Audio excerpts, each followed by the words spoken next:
The truth is inside of us, and it's wonderful when we have the courage to tell it.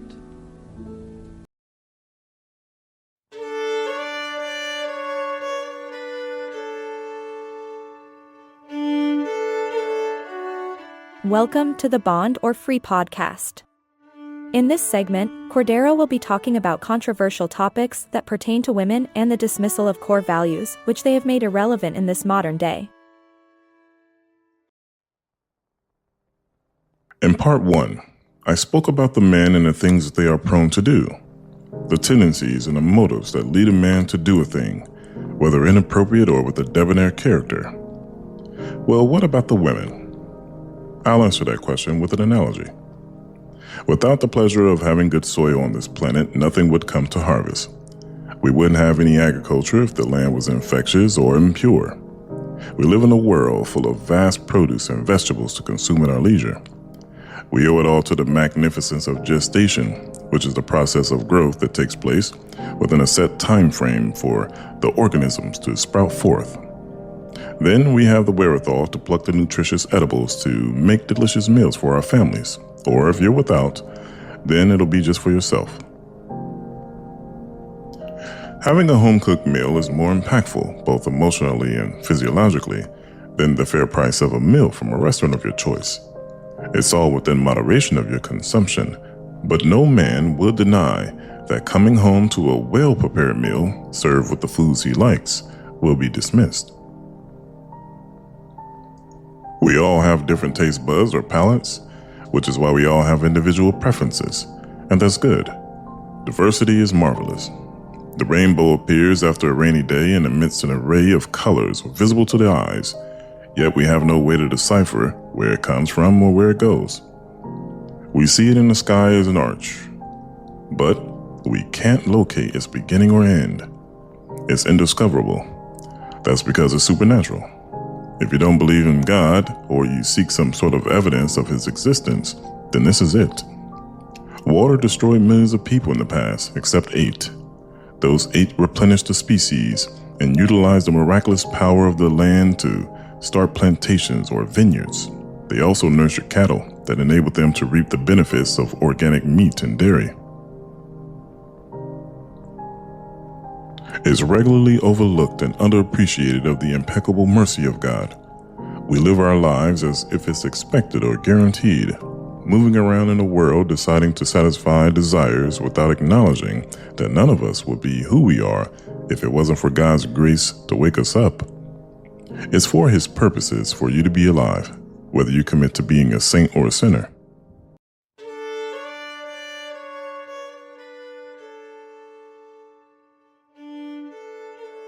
We all live in this world cooperatively, and it's because we manage to set guidelines to follow to be civil. If we didn't procreate, we wouldn't have friends, family, or partners. Being fruitful is not only a divine command, but it's a way of life. Let's continue to hear what Cordarrel has to say about it.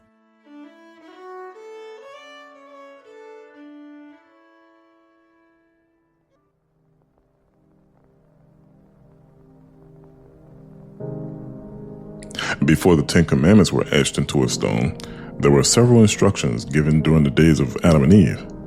The majority were orders to follow after we let evil into the world, but one of the most clear and direct commands he told us in the beginning was, be fruitful and multiply.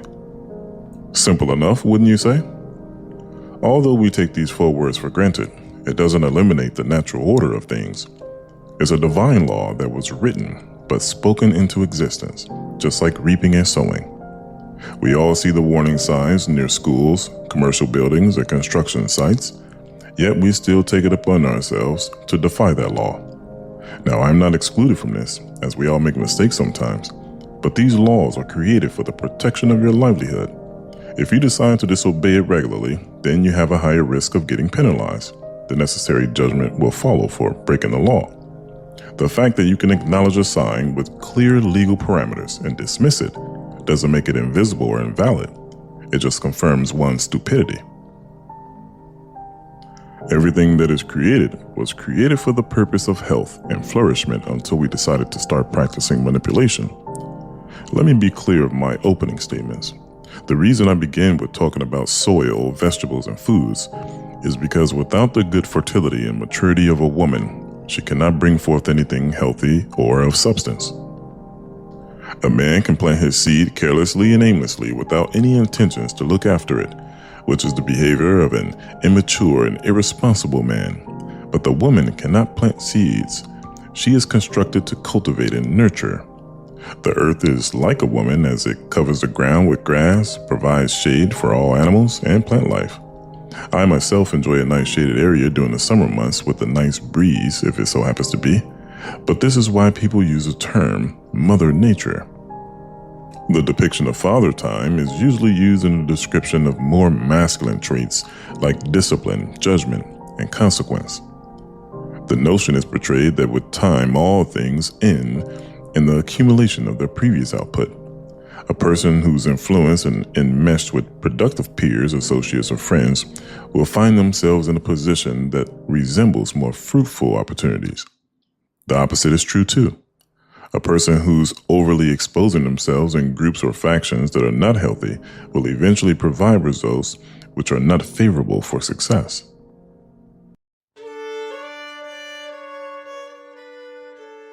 When we place ourselves in predicaments that are not suitable for good outcomes, we are bound to receive failure or negative consequences. This is a part of being independent and making your own choices. We all have free will, but some of us don't exercise good judgment when making decisions. Here's Cordarrel's view on women's inflated sense of independence.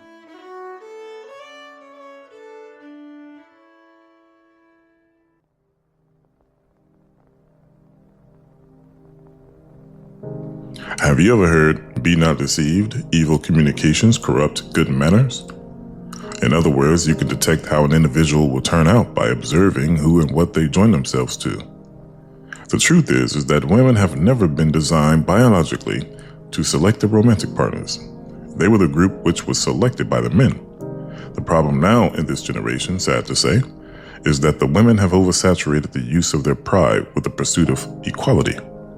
Now that women have received their independence, they have become more aggressive, demanding, and insufferable, and not ladylike.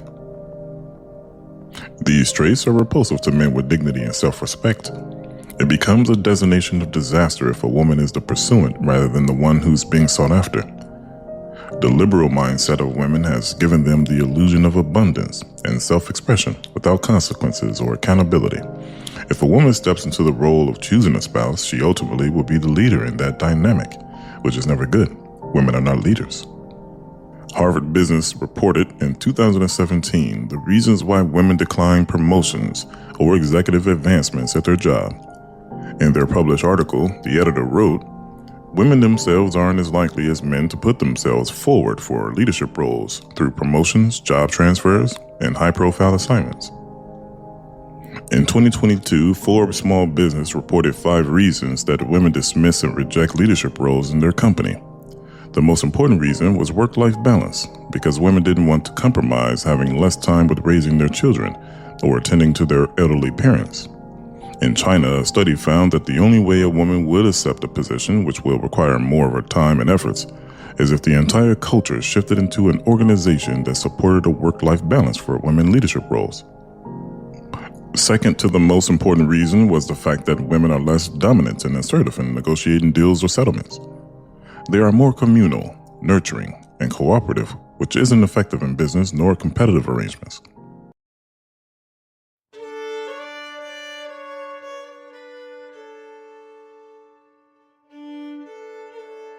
Most women prefer to be stay-at-home mothers or wives, but this is not a luxury afforded by the majority. It is more viable to have a dual income to keep up with the increased costs of goods and services. However, there are vast differences between men and women, yet when we unite, we manage to create magic. This leads into Cordarrel speaking about the distinctions of women to men and the aftermath effects of following feminism.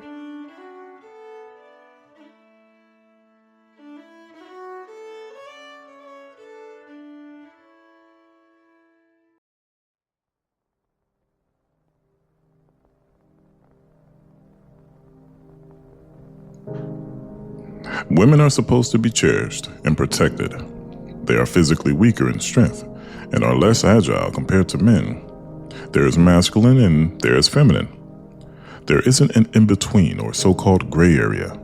Remember, genitals tells it all, regardless of the free will to mutilate your body to aesthetically appease what you believe you are psychologically. PhD Ryan T. Anderson published in his article stating that sex reassignment doesn't work. It's impossible to reassign someone's sex physically, and attempting to do so doesn't produce good outcomes psychosocially. That's very well said. I think if we find a method to stop foolishness and behave with sense, our society would turn around for the better instantaneously. Probably sounds more as a joke or wishful thinking. Who am I kidding? This culture has ultimately brought doom to itself and has no motive to alter their faculties. The word modesty has no use in this generation. To find a woman who's modest in speech, appearance, and submissiveness is like trying to use a telescope to locate the planet Pluto. You know it's out there, you just can't seem to see it. It's easy to spot unruly women. They are boisterous, vociferous, and dictative. No woman should be telling a man what to do. He's not a developed man if you have to be his mother. A large group of women of all ages are not remaining in their femininity because of the lack of trust in the men that they choose to follow. Let me repeat. Women are not remaining in their femininity because of the lack of trust in the men they choose to follow. It's their improper selection that causes strife or discontentment. Most women use their feelings and emotional ambiguity to navigate in the world. Oftentimes, they mislead themselves by committing to decisions with irrationality rather than using logic. Today's society calls this feminism. It hasn't served women well at all, but now a humble amount of women are regretting the movement because it has taught falsehoods. Did you know that the start of the feminist organization had true value for women? During the 18th century, two women sought to stand up against being deprived of liberty with the absurdity of neglecting to consider their sufferings, health, and protections. The Parliament of Men restricted women of their personal opinions and disregarded their dutiful purpose in society.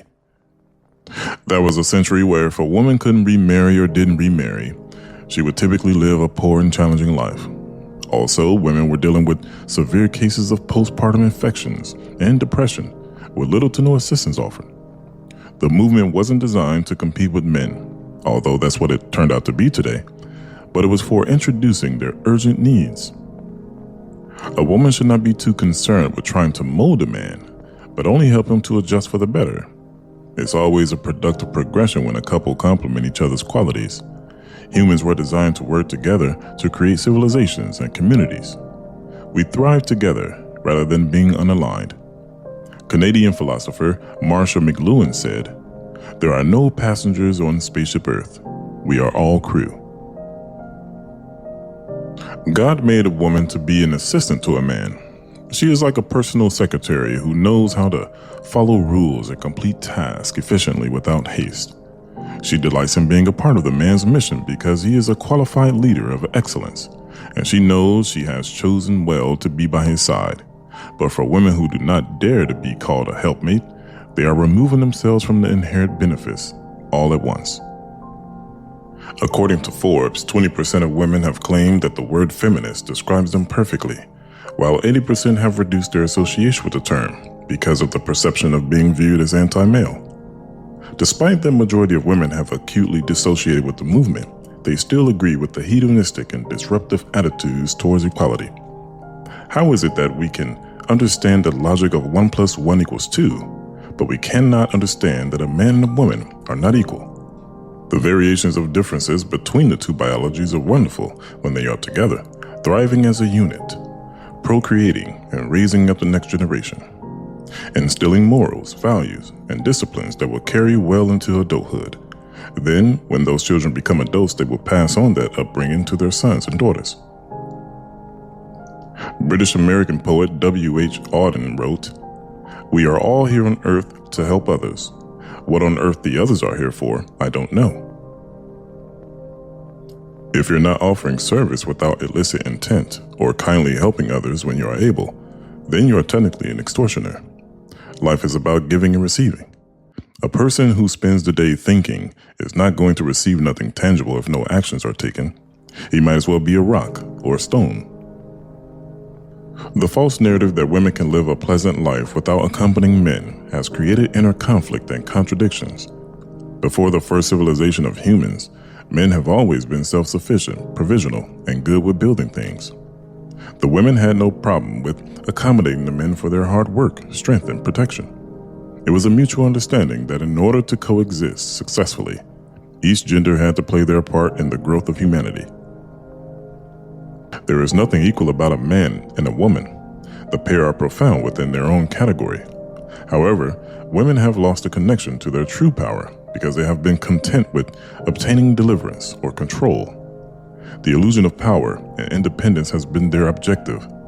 If you take out higher education, economics, and finances as important factors for having a quality life, which gender could survive the longest in the world? If your answer is men, then you are right. If your answer is women, then you have misunderstood the point early on and have overlooked that women are the weaker vessel of the two. This means that one gender is dependent the most on the other, more often than not, and it's assuredly the one who's inferior or the lesser. In any format of leadership, there must be a follower. A child is lesser than the parent. An employee is subordinate to their employer. There are countless examples of these arrangements, and they serve us well. But women have rebelled against this order for quite some time. In the summer of 2020, British TV launched a televised survival experiment amongst two groups. 14 men were settled on one island, while 14 women settled on a separate island. The duration lasted for 6 weeks to examine how well the two groups would cope with hunger, thirst, and the various elements of nature. The men were able to successfully sustain by using their individual skills and tactics for the betterment of the group. They organically chose a leader and communicated effectively under high stress. The makeshift tools, scavenging for food and resources was not much of a challenge when the men began to understand their parts in the mission of survival. Once the experiment was over, they managed to leave the island unscathed and created a strong friendship amongst each other as they returned to their homes and normal lives. On the other island where the women were, they struggled to form agreements in terms of direction or roles. In fact, during the first 3 days, the women got lost and began circling the island until they were united. One woman couldn't stand it anymore and called it quits within 2 days of the experiment. As a whole, the level of stress affected their judgment, which was the catalyst to their demise. There was an increase in arguments, bickering, and ridicule to the point where the women were on the brink of starvation because a few didn't want to be team players. Scarcity of food, inability to find proper shelter and resources led the women with no choice but to use the radio to call for evacuation. They failed as a group. The experiment was for 6 weeks, but the women only lasted for 2. Men and women are not equal. This is not a bad thing.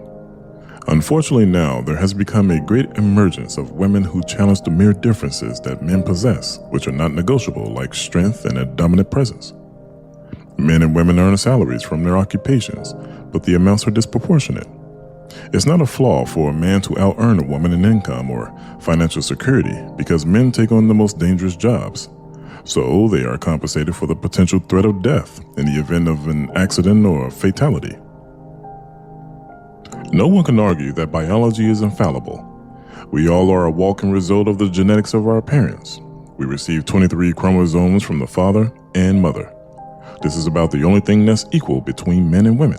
These are the facts. In the United States, the average height of a man is 5'9", while women fare at 5'4". Women prioritize men who are muscular and broad as their initial choice in the sexual marketplace. A healthy yet firm physique is a top preferred.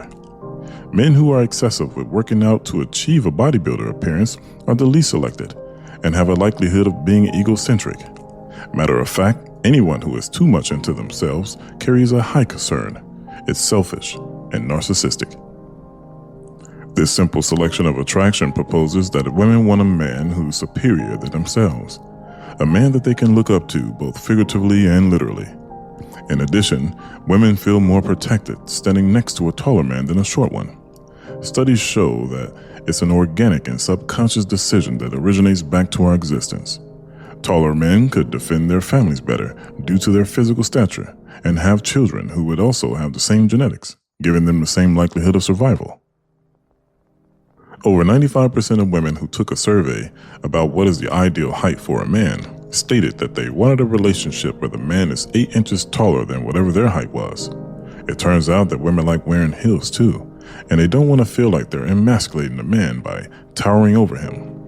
The ideal height was 6'3", and the most appealing height was 6'5". Men who were taller than 6'6" were rejected because it made most women uncomfortable unless they were a professional athlete. When it came to men who were average height, they also rejected them unless they were a superstar or some sort of actor. Any man shorter was completely avoided and had no chance. Biological psychologists agreed that the reason for this preference selection is because a taller height is a cue to dominance, social status, access to resources, and heritable fitness. Women want men who not only make them feel safe but also inferior in order for her to be willing to submit to the man's lead. Despite what society has decided to accept and promote when it comes to women's privileges, it all becomes contradictory, really.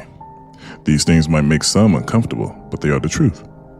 It's totally acceptable to have preferences and particulars, but nature always proves us wrong. Here's something that'll ruffle your feathers. For as woman came from man, so also man is born of woman. But everything comes from God. What this is telling us is that a woman was never meant to be equal or independent from a man. Also, a woman conceives a male in her womb before giving birth. It's a cycle. Furthermore, the good book mentioned, doth not nature itself teach you that if a man have long hair, it's a shame unto him? But if a woman have long hair, it is a glory to her, for her hair is given her for a covering. You see, the differences are what makes us stronger together and makes us attracted to one another. It's biological. Women across the globe have the same prerequisites for mate selection, and it's never going to change because it's how God designed them. With that being said, the fact that women gravitate to the dominant traits of a man and his height essentially proves within their own nature that they desire supremacy the most, rather than someone who's on their same level, whether economically or socially. It's always been in the highest interest for women to settle with their best option. This is why all of us are alive today. It's nothing to be ashamed of or embarrassed about. Social scientists call this hypergamy. If this is your first time hearing that word, then let me tell you what it means. It's a terminology that describes the behavior of a woman who is in a constant allure of a man with the highest sexual appeal and social status than herself. This type of woman is usually promiscuous and has a hard time forming a solid bond with any one man because her heart is full of deceit. She's intently trying to formulate her ideal man as if she can manufacture the perfect humanoid for herself. It's hypersexual activity, if you ask me. It seems as though today that these women are not dating to get married, but dating to extract resources for personal fulfillment.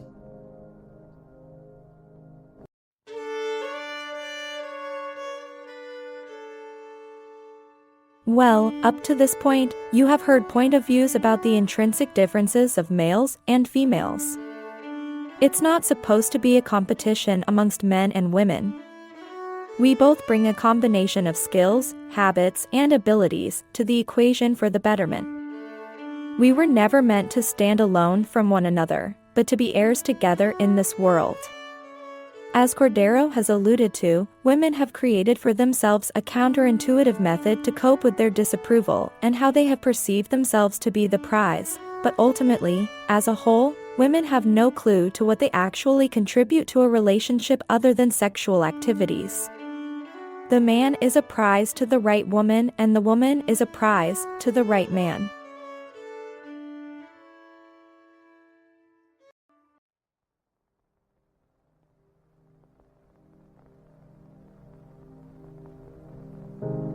Men have always found competition to be a motivator for success in business or in an endeavor that is performance-based.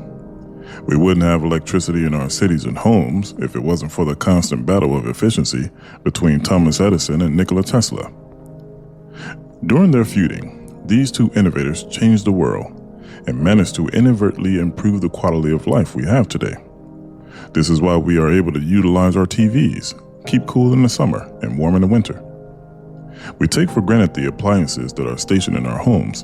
The dishwasher, refrigerator, and microwave definitely come in handy for several reasons, but none of this would be possible if it wasn't for a healthy dose of competition between these two men.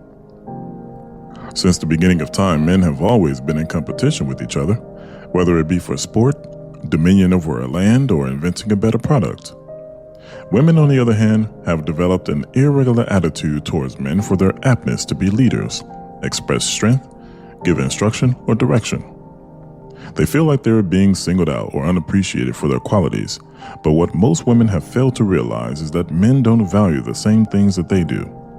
Women have focused their attention on the attributes that they find most significant in a spouse, and simultaneously lost how to be feminine, which is all men want. Unfortunately, today, it's rare to see a woman exhibiting elegance. The soft skills like gentleness, modesty, and decency have been put on the shelf and left there like old canned goods. The very man that a woman seems to want the most doesn't in the slightest share the same attraction because the woman is too masculine. By not carefully being aware of her attitude and what she let herself believe, she became the man she was hoping to be with, herself.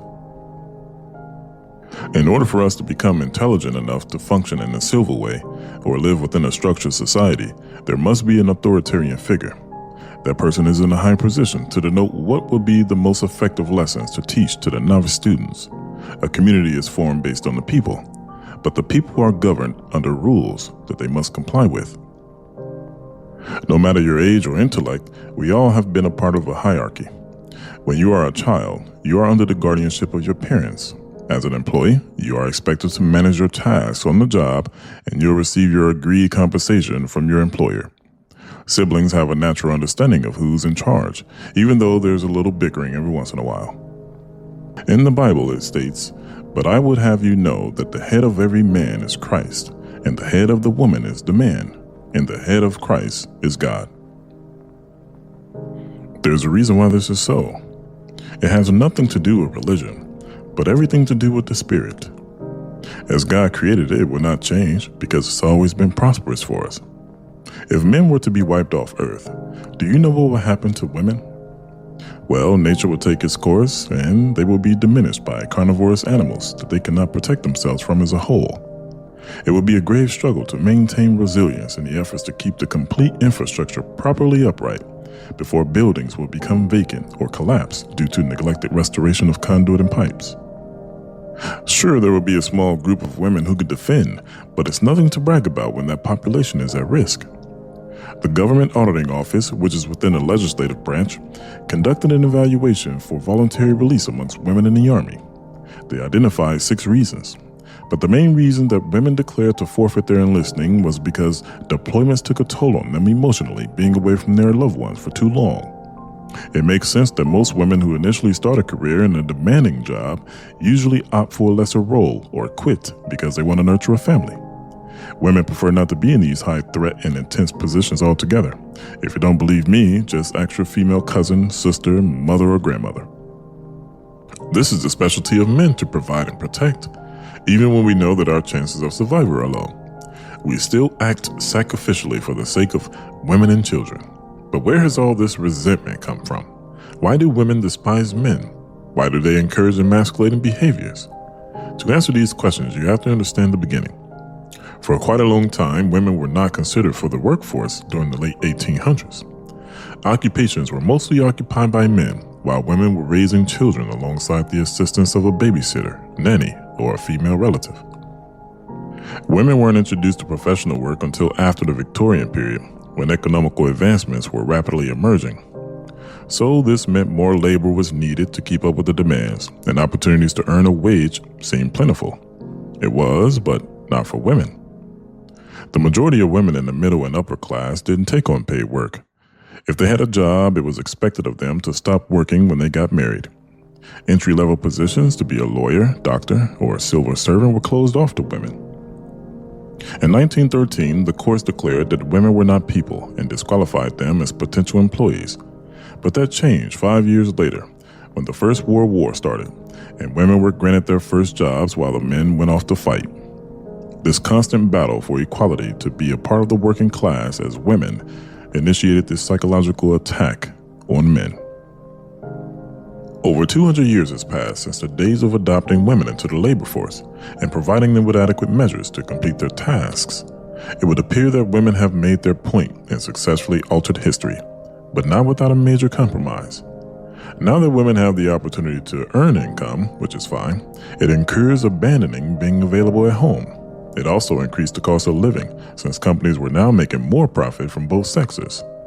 All produce, clothing, automobiles, and homes doubled in price as an effect. The complaint that women don't earn enough money isn't valid. They are the ones who choose to select low-risk and non-essential jobs. This has always been the case, and it worked well until women felt that they were not being treated fairly. However, women were being treated with proper care in the workforce by receiving paid leave time and other employee benefits. It's not a punishment that women earn less income than men, but the truth is that they are the most likely to take more vacations, reduce their hours to spend more personal or leisure time, and to deal with 9 months of pregnancy or menstruation. Women have always been taken care of no matter what.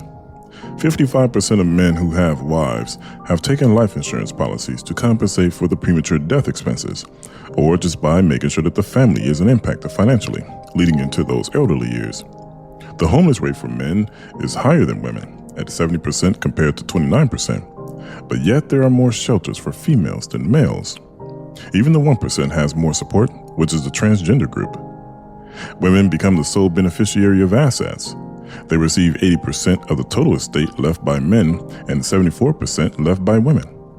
The United States Social Security Research Department projected over the next 70 years that 70% of women will receive benefits not only from their own work, but from their spouses also.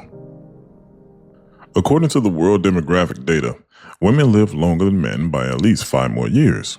Knowing that means women have more opportunity to experience life, their children, and grandchildren. The question is, why are men dying early? Well, here's the answer they found. Danish biology psychiatrists took a study of 10,000 relationships, and from their data crunching, they discovered that each husband had a negative response to the communication style of their spouse. They all mentioned that the complaining and nagging from their spouse will be the death of them. Turns out that they were right. The anxiety and stress that persisted with the wife brought burden on the husband, both psychologically and emotionally. The demands and worries that were frequently expressed drained the spouse over the years, resulting in deterioration. Stress is known to affect the health of a person. It can literally kill you. In fact, a large number of men commit suicide more than women. The reason for this is that women prefer to bring attention to their grievances or issues rather than taking fate into their own hands. Women are more self-centered, controlling, manipulative, audacious, and vain than before. In this area, they believe that they are right all the time, and some have developed an inability to be humble enough to accept accountability. If it's not their fault, then it's your fault. And if they were to blame, then they tend to deflect that blame onto someone else. Did you know that a psychoanalytic study determined that women hate men? They discovered that women aren't even aware of it. It's believed that it's so deep-rooted in their subconscious that the crux of it all comes from a built-up tension of living in a male-dominated world. Since women are emotionally driven and regulate their judgment based on feelings, this creates instability oftentimes, or indecisiveness. A woman can be mad one moment and then suddenly be happy moments later. They are sensitive creatures and can be more vulnerable than a man in situations that produce discomfort. Instead of using logic and stoicism, they resort to clamor and ill-mannered temperament. This is why men are needed for women the most, because we bring solace in a level of order. There's a reason why in the courtroom the judge objects when things become disarranged by proclaiming order in the court to get things back in line. No matter the gender of the official sitting behind the bench during the trial, everyone obeys and listens without haste. Otherwise, you will be immediately held in contempt and arrested. We've seen the consequences of men and women acting with rage based on the verdict given to them for their law-breaking activity. Wise words once said, "Make no friendship with an angry man, and with a furious man thou shalt not go." There's no point associated with people who haven't developed self-control. This can save your life and remove you from being endangered. This is why you have to learn to decipher what kind of people you want to hang with and which groups fit you the best. Everyone flocks to what they are either comfortable with or whoever accepts them. A team of chess players have strategic minds. They practice with intentional purposes, which translates into their personal lives. They are calculated, and most often they have high IQs, which set them apart from those who particularly enjoy interacting in superficial matters. A noble king once said, "A wise man will hear and will increase learning, and a man of understanding shall attain unto wise counsels." This is why there is a growing number of fools. It's a privilege to attend any school or university for an education, and although 87% of students graduate from these institutions, only 5% retain the knowledge that they learned. The challenge we seem to face as humans is that we have depraved levels of self-esteem that continue to go unresolved. I guess that's why many therapists are quitting that line of work, because people would rather not fix their issues since they receive false gratification from strangers through social media. Licensed medical and family therapist Rivera Walter, who's also a PhD, mentioned on her blog that burnout is one of the major reasons for this exit phase. She detailed how the fatigue of consistent compassion towards clients and overscheduling increased irritability in their own lives. It also affected their health, from a common cold to a severe case of mental disorders due to the exposure of other people's problems. If professionals have a medium to low success rate in trying to help heal internal wounds of people who clearly need it, then we have no chance as an average person. The reality of it all is that people want help. They just don't want to do the work to get better. This is all relevant to the behavior of women. Today's women have more access and flexibility than any other generation before, but are the most miserable. Why? It's because although they are liberal, they are more insatiable or hard to satisfy. Women want to be your boss. They want to tell you what to do, but don't intend to be the leader. They have unrealistic values on life and routinely give unhealthy advice to other women. Women don't have many female friends because they can't have an adult disagreement or discourse. Instead of being understanding and loving as within her nature, women choose to be contentious for no reason. Men desire women and have always cherished them as a whole. You've never heard a man declare that he doesn't need a woman. That would be sexist or misogynistic. But we don't shame women for misandry or their discriminating remarks towards men. But since men are belittled by their income, height, and ethnicity, rather than their character, they have decided to remain single. I don't blame them, but it's a derailing choice. If men aren't finding it pleasing to deal with women, then we all suffer as a consequence. The population will reduce or come to a standstill. The United States documented that the majority of divorces are initiated by women, 90% if they are college educated, and 70% without any degree. Outside of abuse and being unfaithful in the bedroom, there really shouldn't be such a high divorce rate. This is why we are experiencing more single fathers and mothers, or children without a two-parent household.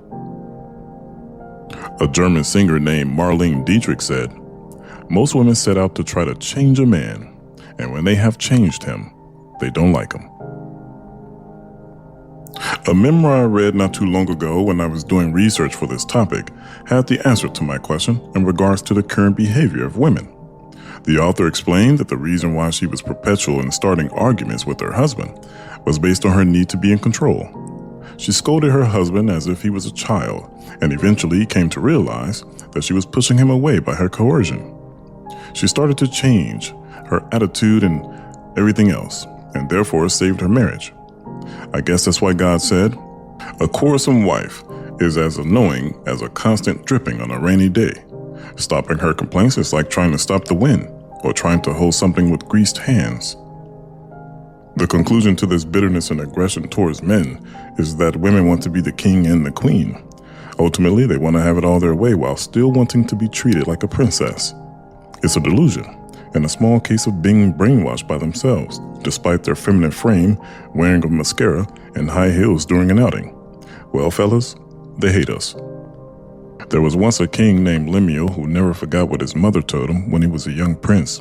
Her being a woman and having an awareness of how her son would be a primary target of seduction, one day she said unto him, "Give not thy strength unto women, nor thy ways to that which destroyeth kings." Although this was said over 4,000 years ago based on when the literature was recorded, it still holds true today. and it's probably more valuable advice now than it will ever be. I think women can learn from this as well as men. What benefit is it for only one party to advance in learning when it takes two to form a child? It's always the best option for a father and a mother to be on the same page in their perspectives. They don't have to be identical, but share core non-negotiables like religion, health, or household income. The tolerance level is different from person to person due to their own upbringing and what they were exposed to in their life. But without men, there wouldn't be any women. And without women, there wouldn't be children.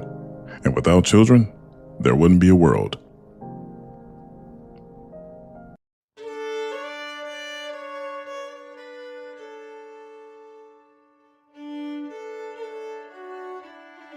The attributes of a quality woman who isn't triggered emotionally by outside influences will be a great host of a wife, a mother, or even as a reliable friend. She is beneficial to the group in many ways. She doesn't bring strain to her relationships with unhealthy styles of communication, whether it be in a professional setting or in a personal dialogue with her romantic partner or husband.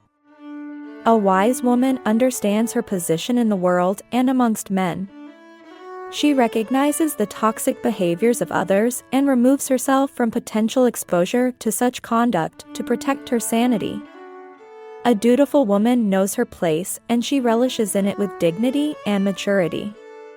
Let's listen to Cordarrel's view on the core specifications of the purpose of women.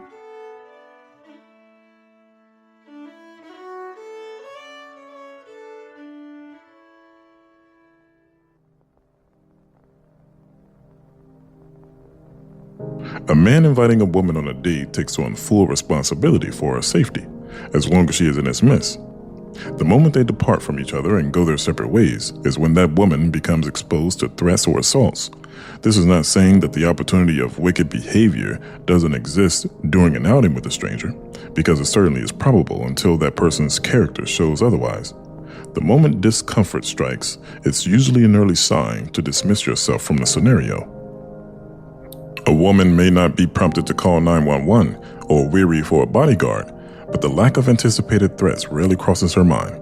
This is because, for the most part, due to morals, merit, and bravery, a woman need not to be too concerned as there are men with honor roaming about living their lives. But in a moment's notice, they can be your hero. That's really an enormous trait that we men possess, which is needed by the women the most. That is our defense and safeguarding abilities.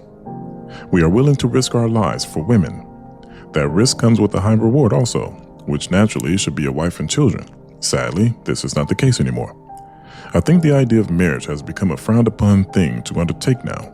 The advantages are still there inherently, but there's a wide gap also. It's better for the children to have a two-parent household with rules and regulations to follow. It produces well-rounded adults, which then produces well-rounded citizens. Unfortunately, this is not upheld as a priority, and as a result, we have chaos in communities. Carl Jung, a Swiss psychiatrist, said, "In all chaos, there is a cosmos. In all disorder, a secret order." When you have a group of people having an argument or a riot, you see complete forms of anger and aggression. One person trying to overrule the other by force and sometimes up to the point of physical harm. But the point is that within everything there's an underlying order to it. Although something may look disorderly, it doesn't remove it from the order of life. A wise man once said, "There's a time to kill and there's a time to heal." So, what is a woman's purpose? What is her mission on planet Earth? Well, it's actually simple. Her ultimate mission, which is her purpose, is a man. You see, as little girls, they are cared for with tenderness and affection, more attentively than the little boys in their age group, and rarely do they experience the same disciplinary acts as their brothers or male cousins. The girls then mature into adolescence, then into teenagers, and finally adults. Once they are able to be recognized as adults, women begin this innate search for a male that she can attract through her beauty and figure. This is expected. She focuses on her appearance the most in her early youth of her prime years. The conscious effort to keep her weight and hygiene balanced in order to increase the magnification of her appeal. It has been thought that women like to adorn themselves to get validation from other women, but it's really to gain the attention and approval of men. Vogue editor Anna Wintour, said that women dress for the competition amongst each other, but they don't just dress up to outdo one another or for a fashion. They dress to entice men. For those who know about the beloved actress and model Marilyn Monroe, who dominated the early 50s, gave credit where credit was due. She said, "I don't know who invented high heels, but all women owe him a lot." Unfortunately, due to her death by overdose of drugs at 36, she never got to know the man who changed the perception of women's footwear. His name was Roger Vivier. Ironically, they both lived in the same era. The shoemaker was 19 years old and died naturally at 90. Here it is, a man manufacturing a useful item for all women. The idea came to him during his stint as an image consultant for Queen Elizabeth II. Men are always benefiting women to some degree. We build homes and offices. We ship and handle large sewage pipes for repair or maintenance. We run electrical wires throughout residential and commercial areas so that everything that needs electricity can receive power on the inside of the property. Men run the world, and this is true, but it's never with the intent to give opportunity to degrade women. To do so makes you no different than an abuser of any kind.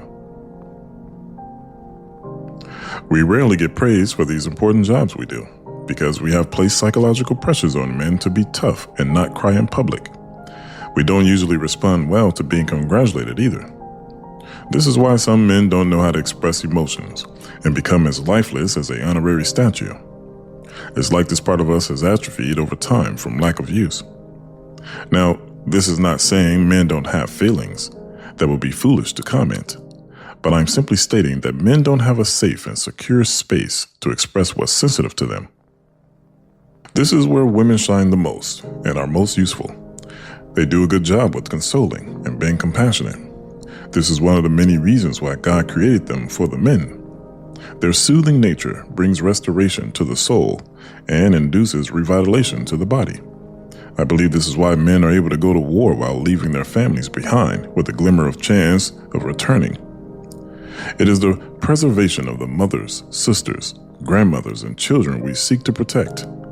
If the women are put to death, that will be the end of the culture. If the men are put to death, that will be the beginning of a new genealogy. The number one purpose of being a woman doesn't include having a career. It resides in her youth. The mannerisms and attributes that can qualify her as a woman, like femininity, calmness, and inspiration, does wonders to the man's ego. The lack of these attributes can have the opposite effect too. It can heavily reduce the more stable men for being attainable for that woman. Let's face it, people are either admired and desired, or disapproved and unwanted. A woman is more acknowledged by her lifestyle, conduct, and upbringing.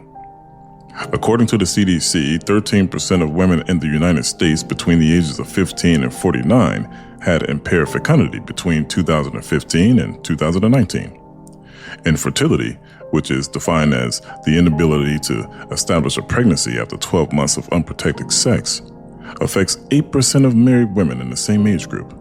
This means that over 87% of women are able to give birth, and by giving birth, they're known for their ability to bear children. Majority of women in America are gainfully employed, and some enjoy doing what they do. There are many credulous women who have earned their way into their positions, and I don't discredit them for their efforts. However, a woman's worth isn't in her work ethic, but in her worth ethic. Her usefulness and adaptation are seek the most outside of respect and love. There's more to a woman than just giving birth to children. Her intelligence and awareness are equally important, if not greater, in the priority scale. If she's educated with the highest degree, then she can benefit herself and spouse more than a woman who's not studious. They say that women are attentive to details. If that's true, then a woman who can recognize small differences or slight alterations can be the thing a man needs, since we often bypass matters that appear as not important. The sensory skill of intuition that women have can be a great filtering system in a man's life. The only problem is that women today have no sense in their decision-making ventures, let alone having the introspection to know what sensory feelings they are experiencing at any given point. A woman's role is to be supportive to a man that she regards as a competent leader. It's within her subconscious to select from the best options available to her because she's determining what her future security will be alongside the potential offspring she may conceive. Before a woman was created, there was a single man going to work in the field. He was keeping tabs on the herds of animals and taking care of all the plant life until one day this all changed. He was no longer taking on all the load. Although he still took on the majority, there was a helper that was fostered to reduce his workload as they combined their skills to accomplish that man's mission. This is why God said, "I will make a helpmate suitable for him." It's quite honestly a perfect acquisition because it accommodates her to really showcase her full potential without trying to climb the corporate ladder. The most vulnerable state of a woman is not going to the club with her friends without any surveillance or attending to some afternoon errands, but it's when she's pregnant. Planning a nursery and being emotionally available are the top critical tasks that go into effect when a couple has conceived. The mood swings, urges and surreal appetites, and indecisiveness occupies the mind of the woman in her trimesters. It's extremely challenging for a woman to commit to laborious work on a job, or even household maintenance like cleaning and organizing. She's limited month after month as a fetus inside of her abdomen grows. This is her natural state of being, and it's a miracle that we are able to see and witness these things. A woman giving birth is a blessing from God, yet we take it for granted. For Adam was formed first, then Eve, and Adam was not deceived, but the woman being deceived fell into transgression. Nevertheless, she will be saved in childbearing if they continue in faith, love, and holiness with self-control. Those are not my words, but basically this is putting it in perspective that women are given more chances in the grace and mercy department through childbirth if they remain in pleasing standing with God. We all have faith in something, and it doesn't have to be religious either, while others have faith in mundane things like expecting it to rain just because the meteorologist forecasted it using a Doppler system. Even though its accuracy is rated at 95% probability, that still leaves 5% to inconclusive errors. There are no errors with God. He's infallible. Another role of the woman is to be able to teach. The older she gets, the less fertile she becomes, and the lower her libido goes. The North American Menopause Society affirms this, as their studies have concluded that sex drive decreases gradually with age in both men and women. But women are 2 to 3 times more likely to be affected by a decline in sex drive as they age. The Almighty gave the standard by saying, "Older women likewise to be reverent in behavior, not slanderers or slaves to much wine. They are to teach what is good, and so to train the young women to love their husbands and children, to be self-controlled, pure, working at home, kind, and submissive to their own husbands, that the word of God may not be reviled.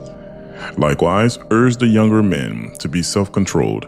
Show yourself in all respects to be a model of good works, and, in your teaching, show integrity, dignity, and sound speech that cannot be condemned, so that an opponent may be put to shame, having nothing evil to say about us." When you look around, you don't see much of a good role model of how a woman should conduct herself, and the manner in which she carries herself in public as well as in private. There are still a small portion of well-tempered and classy women, but they are rare. To find them is like trying to quit an addiction. It's a challenge, but not impossible. I think it's always a good thing to be an example of what is good.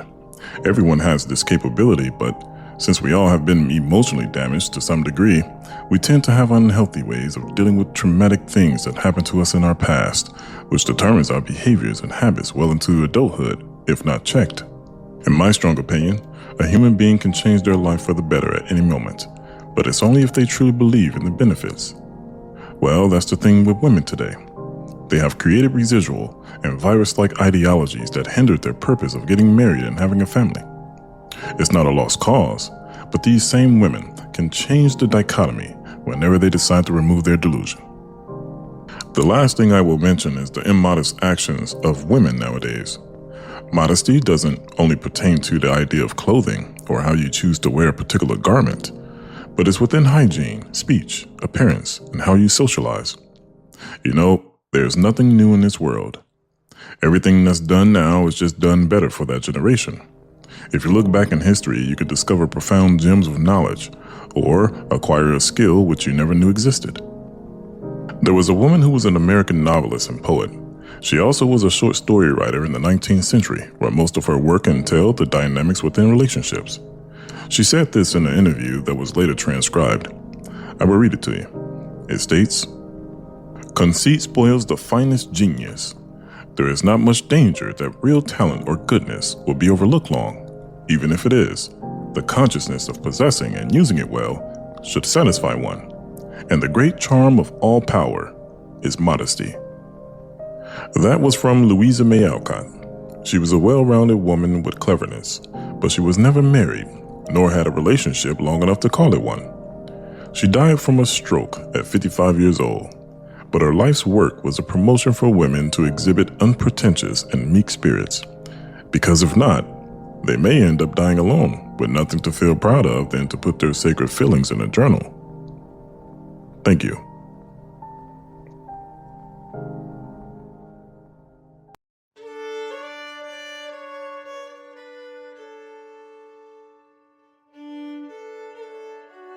That concludes this episode, and I hope you have been intrigued with the many concepts that Cordarrel spoke about.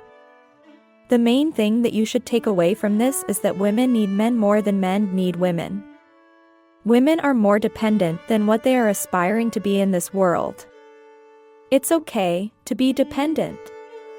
Children depend on parents simply because they cannot successfully manage to do things completely on their own. Likewise, women are the same, perpetually, even though laws have been passed and granted to provide women with the opportunities to pursue elevated endeavors. Those are just small portions to the bigger picture.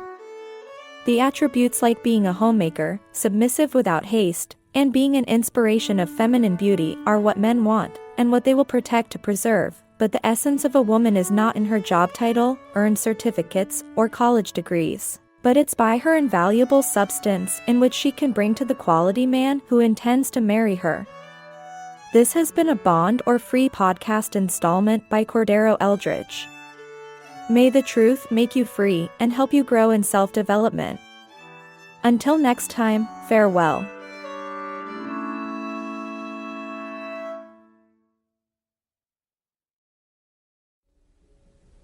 The truth is inside of us. And it's wonderful when we have the courage to tell it.